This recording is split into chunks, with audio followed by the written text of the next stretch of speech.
आज जो कहानी मैं आपको सुनाने जा रहा हूँ उसमें अपराधी कोई ऐसा नहीं है जिसने दुनिया भर में दाऊद जैसे जुर्म का कारोबार फैला रखा हो, और ना ही कोई ऐसा अपराधी है जिसने लगातार बड़े बड़े अपराध किए हों और बाद में अतीक या मुख्तार जैसा कोई बाहुबली नेता बन गया हो। असल में ये कहानी उस अपराधी की है जो देखने में बहुत ही भोला भाला और साधारण सा दिखता है, जिसे देखकर आपको दया आ जाए कि वो 2 वक्त की रोटी के लिए कितना मेहनत कर रहा है ना।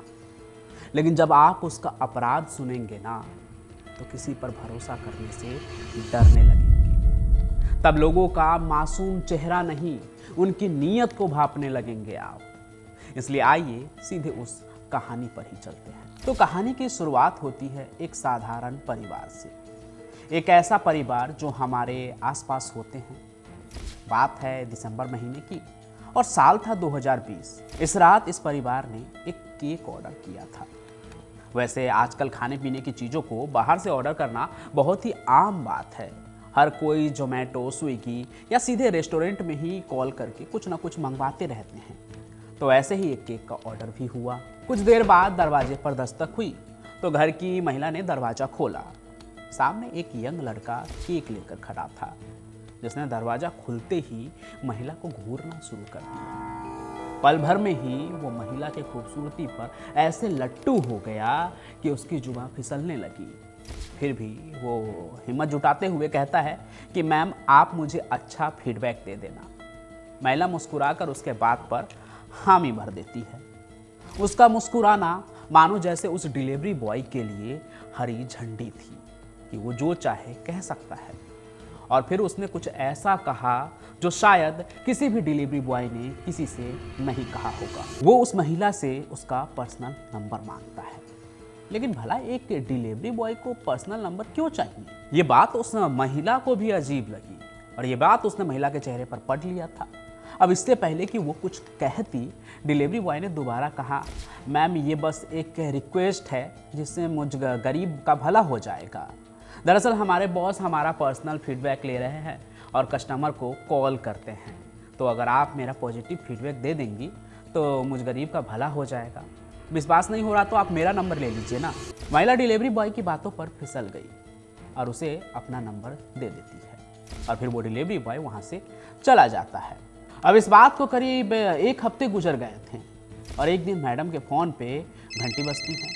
उस वक्त वो रसोई में अपना खाना बना रही थी, फिर भी वो फ़ोन उठा लेती है। तभी उधर से कोई नमस्ते करता है और कहता है, मैं विशाल वर्मा बात कर रहा हूँ। मैं अभी पिछले हफ्ते जो आपने केक मंगवाया था ना, उसकी डिलीवरी के फीडबैक के लिए फ़ोन किया है मैंने। आपका एक्सपीरियंस कैसा था मैम?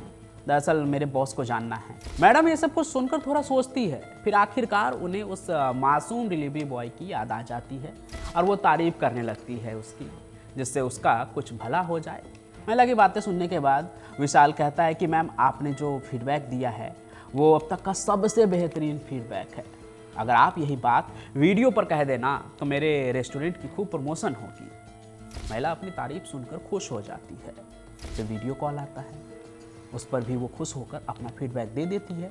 डिलीवरी और डिलीवरी बॉय के बारे में, रेस्टोरेंट के बारे में काफ़ी अच्छी अच्छी बातें कहती है। ये करके महिला को काफ़ी अच्छा लगता है कि वो किसी गरीब मासूम के काम आई। क्या पता इस बात से उसकी सैलरी ही बढ़ जाए, उसके घर में कुछ अच्छा हो जाए। लेकिन ये अच्छा एहसास कुछ ही समय का था। मैडम के फ़ोन रखते ही उस अननोन नंबर से एक मैसेज आया और उसको खोल कर देखते ही मैडम के होश उड़ गए, क्योंकि उनके मोबाइल में एक वीडियो आई और उस वीडियो में एक औरत बिल्कुल ही न्यूड थी। और वो औरत कोई और नहीं बल्कि खुद वही महिला होती है जिन्होंने केक मंगवाकर रिव्यू दिया था। उसे समझ नहीं आ रहा था कि आखिर उसकी ये अश्लील वीडियो बनी कैसे। ऊपर से परेशानी ये थी कि ये बात वो किसी को बता भी नहीं सकती है। और तो और जिस नंबर से वो वीडियो आई थी ना उसके मोबाइल पर, वो नंबर भी स्विच ऑफ था। अब इससे पहले कि इस कहानी में कहीं आगे बढ़ूं, आप इतना जान लीजिए कि ये एकदम सच्ची कहानी है। हमारे देश भारत के ही वेस्ट बंगाल की एक शहर है वहाँ हुगली, वहीं पर चंदन नगर नाम की एक जगह है जहाँ ये पूरा मामला पुलिस के रिकॉर्ड में दर्ज है। बाकी लौटते हैं कहानी पर। महिला ने जब से अपना वो गंदा वीडियो देखा तब से वो लगातार उस वीडियो को भेजने वाले नंबर पर कॉल करती जा रही थी। एक दो बार नहीं, वो 30-40 बार कॉल करती है, लेकिन कुछ नहीं होता है। और मैडम थककर सोचने लगी कि अब क्या किया जाए। तभी फिर से एक कॉल आता है। ये कॉल उसी डिलीवरी बॉय का होता है जिसने फीडबैक मांगा था। महिला फिर से उसका फ़ोन उठा लेती है। तभी वो सामने से पूछता है, मैडम आपके मोबाइल पे कोई कॉल आया था क्या मैडम? अब इससे पहले कि मैडम कुछ बोल पाती, उससे पहले ही विशाल बोल पड़ा, आपका वो वीडियो मेरे पास है और मैं तो इसको सोशल मीडिया पर वायरल कर दूंगा। उसकी बात सुन महिला के पांव तले जमीन खिसक जाती है। एक पल उसे अपना सब कुछ बर्बाद होते हुए दिख रहा था, उसका घर परिवार सब कुछ। इसलिए वो अचानक से घबराते हुए बोली, भैया हमें छोड़ दो, हम बर्बाद हो जाएंगे। वो वीडियो वायरल मत करना, आप बस बोलो कि आप चाहते क्या हो। डिलीवरी बॉय इसी वक्त का तो इंतजार कर रहा था जब वो महिला टूट जाए। फिर क्या, उसने कहा, मैडम हमें कुछ नहीं चाहिए, बस जब आप घर पे बिल्कुल अकेले होना ना, तब एक कॉल कर देना, बाकी डील आमने सामने कर लेंगे। आगे वो दिन भी आ ही गया जब मैडम घर पे बिल्कुल अकेली थी और वो डरी सहमी डिलीवरी बॉय को कॉल कर देती है। इसके बाद वो डिलीवरी बॉय अपने दोस्त सुमन मंडल के साथ उसके घर पर पहुंचता है। सुमन मंडल उसका दोस्त पेशे से एक पेंटर था और डिलीवरी बॉय का बॉस बनकर महिला से बात करता था। मैडम को लगा था कि ये लोग कुछ पैसे लेकर मान जाएंगे, लेकिन वो तो जिस्म का सौदा करने आए थे। महिला ये सब करने को राजी नहीं थी, लेकिन वीडियो वायरल करने की धमकी देकर वो दोनों बारी बारी से उसके साथ फिजिकल रिलेशन बनाते हैं। अब तक उनके पास महिला की फेक न्यूड वीडियो थी जो उन्होंने किसी ऐप से बनाई थी, लेकिन इस दौरान जब वो फिजिकल होते हैं उस महिला से तो उसका असली वीडियो बना लेते हैं। आगे वो दोनों महिला को उसका असली वीडियो दिखाकर डराने धमकाने लगते हैं, जिसमें वो दोनों उसके साथ फिजिकली इन्वॉल्व होते हैं। फिर आगे सिलसिला कुछ ऐसे ही चलने लगा। आगे जब फिर उनका मन भर गया तब उन्होंने ब्लैकमेलिंग का एक खौफनाक खेल खेलना शुरू किया। अब वो मैडम को उनकी वीडियो दिखाकर कभी पैसे मांगते तो कभी उसकी ज्वेलरी, और फिर जब भी मूड बनता तो उसे हम बिस्तर होने को मजबूर कर देते थे। मैडम बुरी तरह से उनकी चंगुल में फंस चुकी थी। एक केक के अनऑफिशियल फीडबैक ने उसे उनका टॉय बना दिया था। उसे कुछ समझ नहीं आ रहा था कि आखिर इन दानवों के चंगुल से निकले कैसे, और ये सोचते सोचते तकरीबन 2-2.5 महीने निकल गए। वो महिला किसी चादर की तरह उनके बिस्तर पर चढ़ती उतरती रही, लेकिन सब्र एक बांध की तरह होती है, टूटकर तबाही ही लाती है। 2020 के दिसंबर से अब 21 का फरवरी आ गया था।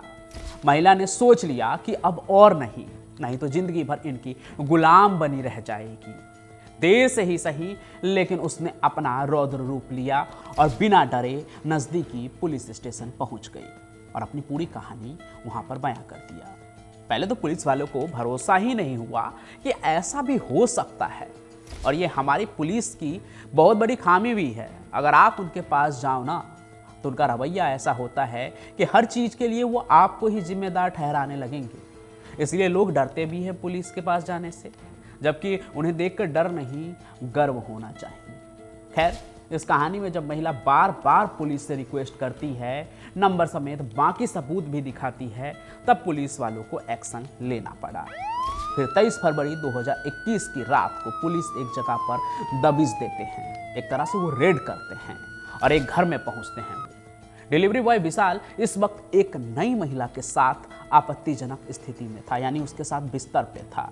ठीक उसी हालात में जैसा उस महिला ने अपनी कहानी में पुलिस स्टेशन में बताया था। पुलिस को देखते ही डिलीवरी बॉय कहने लगा, अरे साहब ये तो कॉल गर्ल है। वो उस महिला को कॉल गर्ल बताने लगा। बाद में वो ये भी कहने लगा कि ये औरत तो अपने मर्जी से मुझे यहाँ अकेले में बुलाती है। पुलिस को उसका सारा खेल पहले से ही पता लग गया था, बस उसकी बोलती बंद करने के लिए सबूत की जरूरत थी। और तभी पुलिस का ध्यान विशाल के मोबाइल पर गया, जिसके गैलरी को ओपन करते ही पुलिस के होश उठ गए, क्योंकि विशाल के फोन में 1-2 नहीं 31 ऐसे ही बड़े घर की महिलाओं की तस्वीरें और वीडियो थी। सबकी सब देखने से खूबसूरत और मालदार घरों की महिला थी, जिन्हें इस एक डिलीवरी बॉय ने मासूम बनकर फीडबैक के नाम पर फंसाया था। इसके अलावा भी उसके पास करीब 25 और ऐसे वीडियो थे जिसमें महिलाएं उसका फीडबैक दे रही थी। यानी ये उनके नेक्स्ट टारगेट थी, जिनके साफ सुथरे वीडियो को ये लोग ऐप के जरिए अश्लील बनाते। लेकिन सारी फोटो वीडियो के बीच एक वीडियो ऐसी थी जिसे देखकर पुलिस का सिर चकरा गया, क्योंकि उस मोबाइल में एक वीडियो ऐसी थी जिसमें गन पॉइंट पर एक महिला का किया जा रहा था। इन तमाम चीजों को देखने के बाद पुलिस समझ गई कि वो औरत झूठ तो बिल्कुल नहीं बोल रही थी। अब पुलिस एक्शन मोड में आ गई। विशाल तो गिरफ्तार हुआ ही, साथ में उसका वो दोस्त सुमन मंडल भी। आगे इन्हें थाने में बिठाया गया, अलग अलग बिठाकर इनसे पूछताछ शुरू हुई और हर मिनट पुलिस को एक नए महिला के बारे में पता लग रहा था। अंत में पता चला कि इन्होंने 25-30 नहीं, कुल 600 महिलाओं को ऑनलाइन ऑर्डर पहुंचाकर फीडबैक लिए थे, जिसमें 66 महिलाओं को इन्होंने टारगेट किया था और सिर्फ एक पुलिस के पास पहुंची थी। लेकिन अब पुलिस एक एक महिला के घर पर पहुंचकर पूछताछ करना शुरू कर चुकी थी। ज्यादातर महिलाओं ने तो कुछ भी होने से साफ इनकार कर दिया। कुछ ने माना पर जुबान नहीं खोली और कुछ ने अपनी दर्द भरी दास्तां सुनाई, लेकिन समाज के डर से कोर्ट कचहरी और पुलिस के चक्कर में पड़ने से दूर ही रही। लोकलाज के कारण ना जाने ऐसे ही कई अपराधी छूट जाते हैं और अपना जुल्म जारी रखते हैं।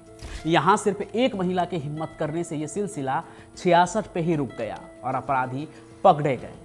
नहीं तो इनके लिस्ट में तो 600 महिलाएं थी, लेकिन काश ये हिम्मत उस पहले महिला ने की होती तो बाकी 65 की जिंदगियां बच जाती। मैं मानता हूं कि ये कोई आसान काम नहीं है, लेकिन किसी का जुल्म सहते रहना भी कोई बहादुरी नहीं है। जुल्म जब आपके सामने हो रहा है तो उसके खिलाफ आवाज उठाना चाहिए और सबसे पहले खुद को सुरक्षित करना चाहिए, सतर्क रहना चाहिए। उम्मीद है कि आज की कहानी में जो मैं आपको बताना चाह रहा हूं वो आप समझ गए होंगे कि किसी पर यूं ही भरोसा मत कीजिए। ऑनलाइन आप कोई भी खाना मंगवाते हैं, आप फीडबैक देते हैं, ये सब कुछ ऑनलाइन होता है। आप डिलीवरी बॉय को कॉल भी करते हैं तो वहाँ आपका नंबर नहीं दिखता है, कंपनी का एक नंबर दिखता है। डिलीवरी बॉय भी अगर आपको कॉल करता है तो उन्हें आपका नंबर नहीं दिखता है, ना ही उनका नंबर आपको दिखता है। ये सब आपके सुरक्षा के लिए होता है। इसलिए सुरक्षा से अलग अगर आप कुछ यूं ही करते हैं तो उसमें आपका ही जोखिम है।